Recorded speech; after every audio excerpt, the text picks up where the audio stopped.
নমস্কার বন্ধুরা, কেমন আছো? আশা করি সবাই ভালো আছো। তো মন রুদ্র তরফ থেকে তোমাদের সবাইকে শুভ সকাল।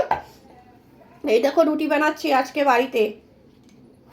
রুটি করব, তারপর খেয়ে দিয়ে পড়াতে বেরোবো, তারপর আবার এসে বাকি কাজগুলো করব।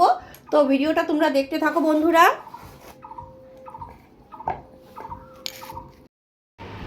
তো দেখো সবজির দোকান নিয়ে বসে পড়েছি। এই হচ্ছে আম কাটছি আম আরও রয়েছে। এই চাটনি করব। আর এই দেখো আরও সবজি, দেখা যাক কি রান্না করা যায়।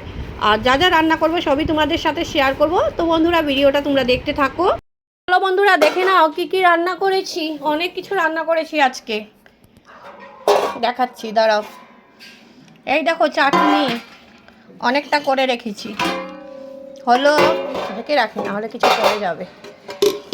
এই হচ্ছে কাতলা মাছের পটল আলু দিয়ে করেছি একদম শুকনো করে। আর এটা হচ্ছে ভাত, আর তার নিচে হচ্ছে ডাল। এই হচ্ছে আজকে দুপুরের মেনু। তো একটু দেরি করেই এসেছিলাম, কিন্তু তাড়াহুড়ো করে রান্নাটা করে ফেলেছি, কারণ পুজো দিতে হবে আজকে অক্ষয় তৃতীয়া। তার জন্য যদি আমার ভিডিওটা তোমাদের ভালো লেগে থাকে তাহলে লাইক কমেন্ট শেয়ার করবে। টাটা।